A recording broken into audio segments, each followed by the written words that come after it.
Welcome to Money Matters TV. I'm your host for today's show, Audrey Greenberg, founder of the Center for Breakthrough Medicines. And my co-host today is Jeff Watkinson, Senior Vice President of Watkinson Capital. We also have a guest today we'll be talking to later, Ken Milner, Special Counsel at Warren, McGraw, and Knowles. But first, I'd love to get started with Jeff and hear about the Muni Bond market. There's a lot to invest in these days. Can you tell us a little bit about munis, as they're called, and why do people buy muni bonds?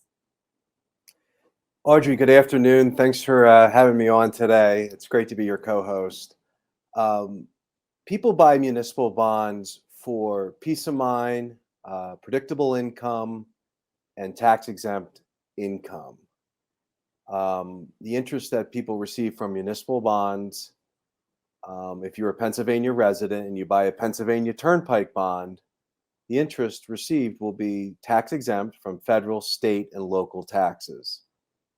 And most of the people we see who buy municipal bonds are people who are looking to stay rich. This is not get rich, it's stay rich.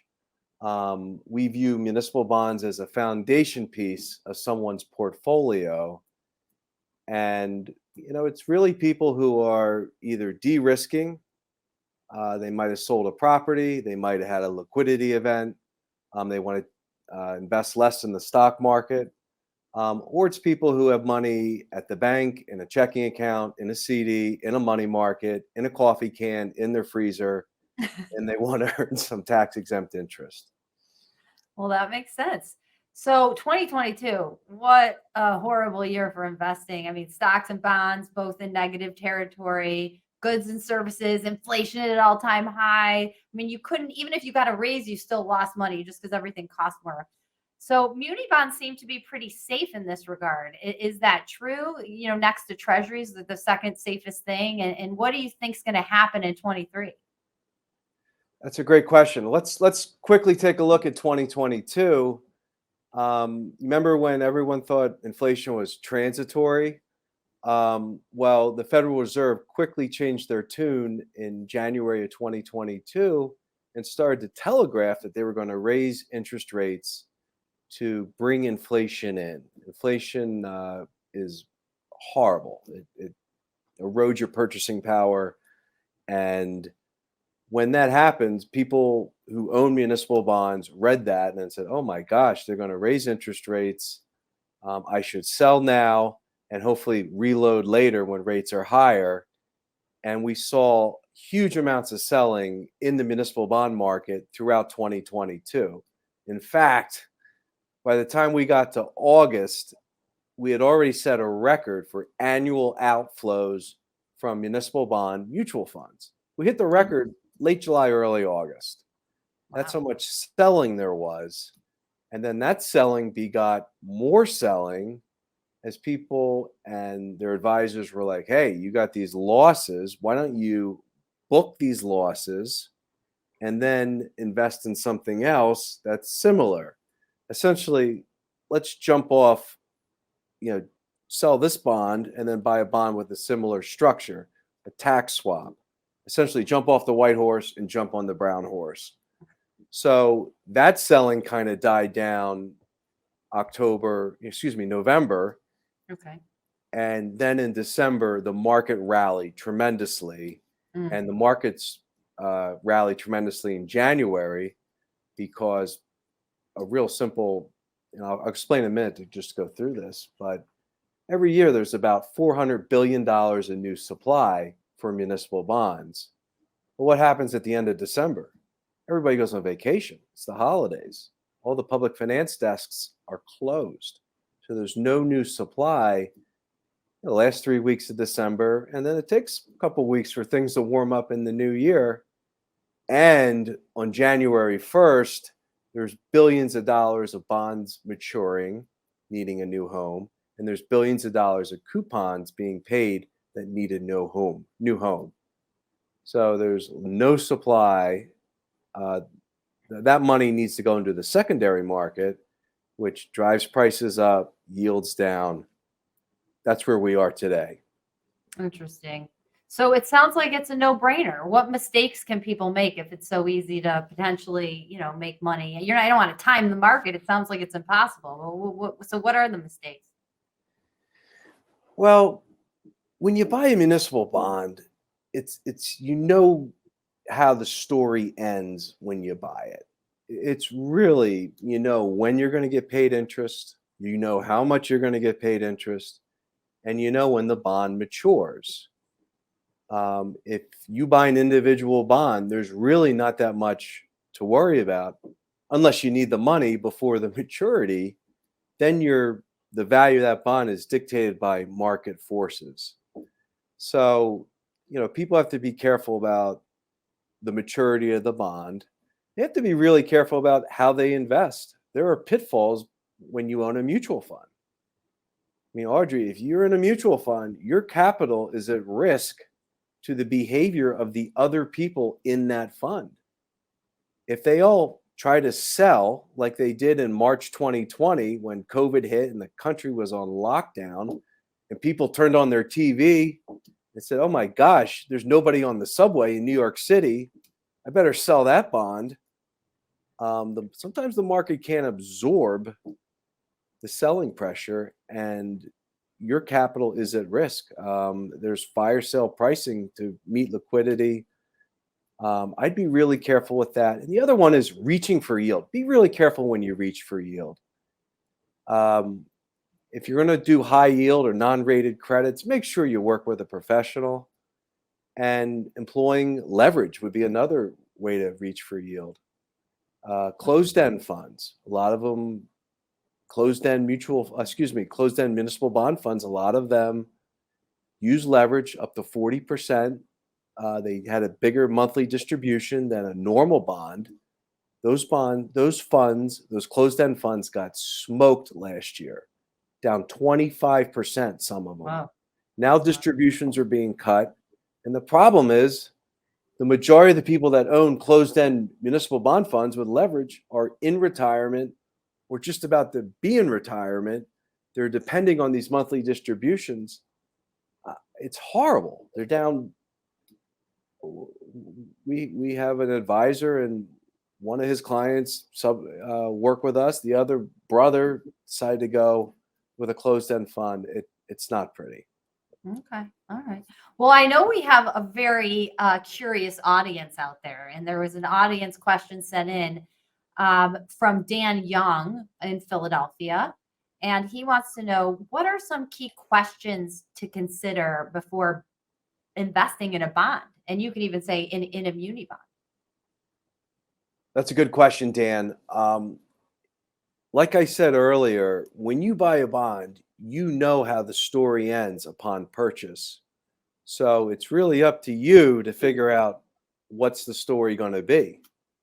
Do I need this money for a child who's going to college in 4 years? Well, I wouldn't buy a 20-year maturity bond for a child that's going in 4 years. Do I see this as long-term money? Do I want to lock this money up, lock this rate in now, and reinvest the income? Am I going to take the income? These are all questions that you need to know. Am I going to reinvest the interest or am I going to spend it? So really the structure of the bond is crucial. And, when you read that this bond's going to mature on January 1st, 2027, you will get your money back. So figure out your goals first and then find the structure to meet your goals. Okay, great. Thank you for that wonderful answer. Out there, if you want to submit any questions to Money Matters TV, here's how you do it. You can have your questions answered on Money Matters. Please go to our website, money-matterstv.com. On our homepage, click on the banner on the right that says, Send us your questions. While you're on our website, you can find information about our host and guests, as well as show notes and links about this show and past shows. Money Matters is also available as a podcast on iTunes and Stitcher, so you can listen to Money Matters while you're on the go. That website address, again, is money, MONEY, -matters, MATTERS, TV.com. I'd love to give a warm welcome to our guest today, Ken Milner. He is special counsel at Warren, McGraw, and Knowles. Welcome, Ken. Thanks for being on their show. Can you tell us exactly what is a special counsel? Tell us a little bit about yourself and how you got into the business, so to speak. Law firms generally have three types of people in them. There are people who are equity holders in a partnership. They would be partners in a corporation. They would be shareholders. Then there are the associates. They're the people who are actually employees. They don't have a portion of the company that they own. Being of counsel, and in my case, special counsel, I think I'm called special counsel because I'm old, but being of counsel means that you have equity in your own business. You are part of the firm, but you're neither an employee nor do you have equity in the firm. You only have equity in the things that you actually work on or bring into the firm. Okay. And so Thank that's you. what of counsel or special counsel means. Okay, got it. And that's what I do. Thank you for explaining that. So you're here to tell us about some major changes, sounds scary, to the laws relating to Pennsylvania business entities. So what's happening out there? Why was this change needed? And should we be concerned? The answer is no, you shouldn't be concerned. This is actually something that is going to be a little bit of extra work for attorneys and people who are in firms. And when I talk about firms, I'm talking about virtually any type of business entity, whether it's a corporation, whether it's a limited liability company, whether it's a limited partnership, whatever it is, whatever kind of business entity you have, you're going to be affected by this law in Pennsylvania. Pennsylvania has always had something called a decennial report. A decennial report means that every 10 years you have to file something with the Pennsylvania Corporation Bureau. And you have to let the Corporation Bureau know that you exist, that you're still in business, that you're still doing things. And what happens is if you don't file that decennial report, then what will happen is that you could lose your ability to keep that name, and other people can start using your name. So it can be a bit difficult. And over a period of 10 years, you might forget that you're going to have to do this someday. It's not like the Corporation Bureau sends out a letter to every single corporation in America or every limited liability company in Pennsylvania and says, hey, don't forget to file this report. You're just supposed to remember to do it. Pennsylvania has been the only state that has a 10-year reporting requirement. Now, Pennsylvania has joined all of the other states in the union and has said, we think we're going to have an annual report instead. So every year, every business entity is going to have to file what will probably be a 1-page or maybe 2-page document saying, this is our company, this is our entity number that we got when we were formed, this is where we're located, this is the type of business we do, and yes, we are still operating. And you file that report, and it gets filed with the Corporation Bureau. And this way, the Corporation Bureau has the opportunity to know that you're still in business and that the name shouldn't be used for other companies that want to use it because it could create confusion with the public. The annual report is something that, as I said, has been everywhere else in America, although there are a couple that have every 2 years instead of every year. But this is just bringing us in line with the rest of the country. Now, a lot of people would think that this is just a revenue raiser. Okay, you had to file a report and file a fee every 10 years, and now you've got to do it every year. Is this going to cost our company more money? And the answer is actually no. The Pennsylvania legislature has said, well, it was $70 to file a decennial report. And now that we're doing it annually, we're just going to charge $7. So that we're still getting the $70 every 10 years, but we're just getting it $7 at a time. Might help with cash flow a little bit. So I don't think that the actual idea of filing a report or filing the annual report is going to be too difficult for people to do. And it might even be easier to remember to do it. Okay, great. Jeff, I know, has a ton of questions, so I don't want to interrupt Jeff. So we were talking about your curiosities before the call in the green room. What do you got, Jeff? Yeah. This is the first I've heard of this decennial report, now to be an annual report.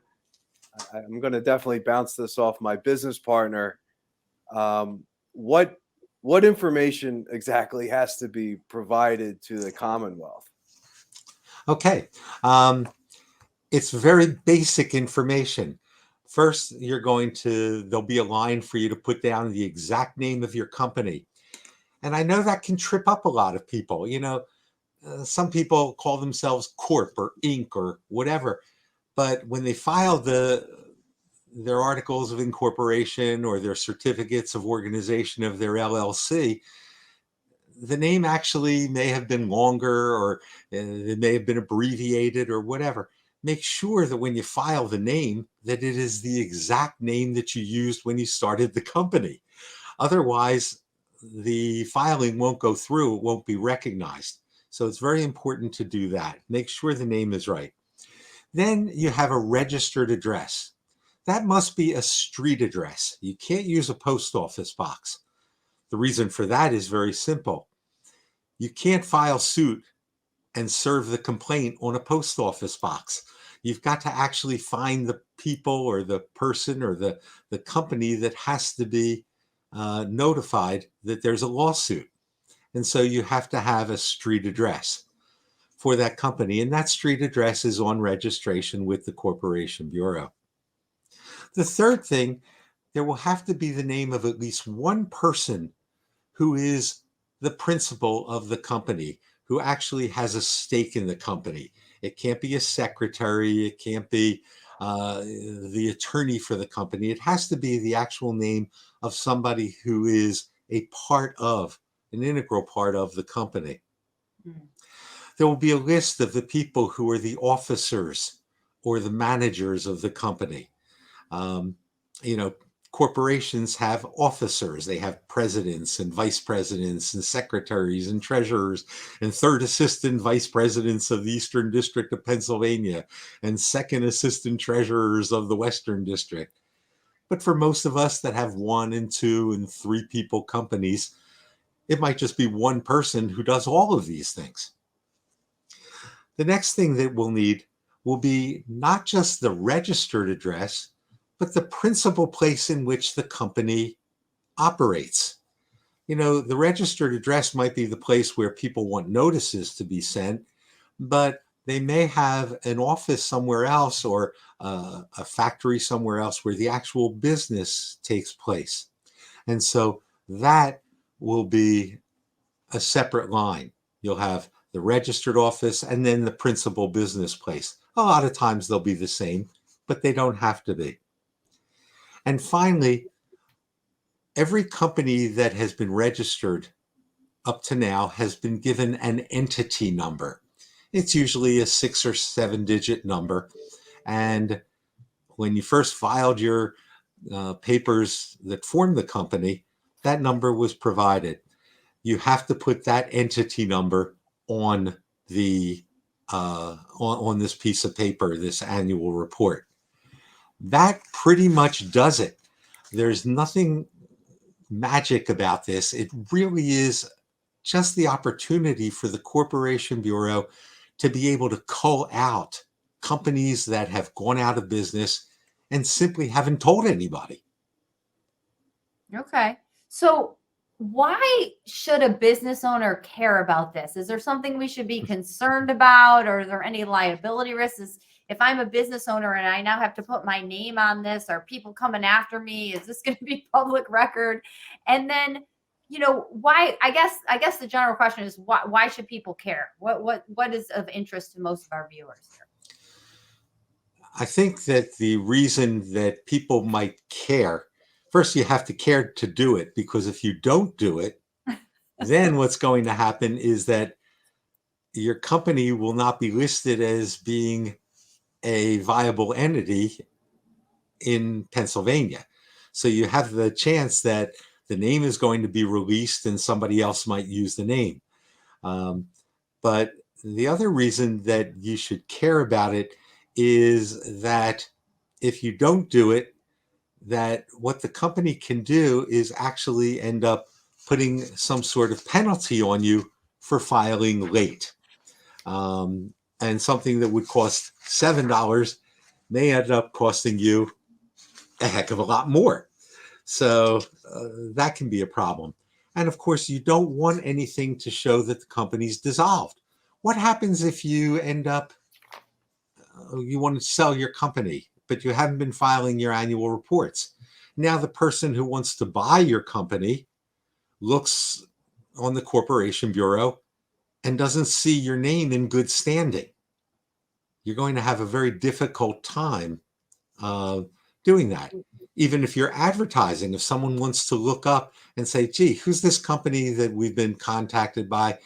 Should we be doing business with this supplier? Should we be doing business with this distributor? And you haven't filed these documents, and now your name is no longer on the Corporation Bureau website. Well, I don't know about you, but I think twice before I would do business with somebody holding themselves out as a company that hasn't done these things. Ken, I got a question. It's the beginning of tax season. We're seeing all these tax commercials on TV during the football games. And the deadline, I think this year is April 18th. Yes. What's the deadline for this filing? Great question. And that is one of the things that will make everybody just take a deep breath and say, oh my gosh, why are you telling me this now? The law was effective January 2 of this year. The actual date that it goes into effect is January 2 of 2024. And the filing is staggered. What's going to happen is that corporations have to have them done by a certain date. I think like May or June.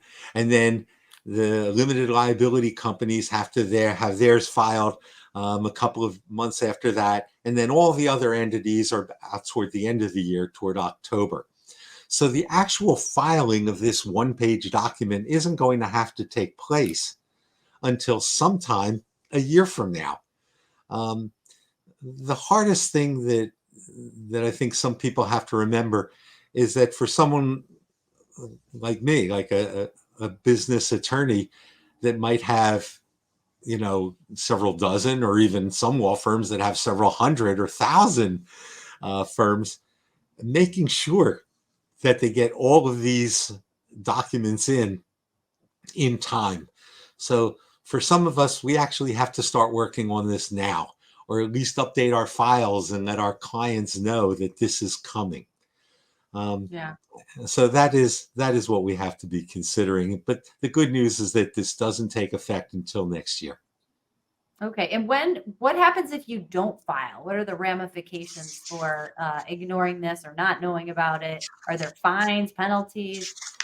Those are also good questions. But let me again start with a sigh of relief comment. And that is that the effect of failure to file and the penalties for it do not start until 2027.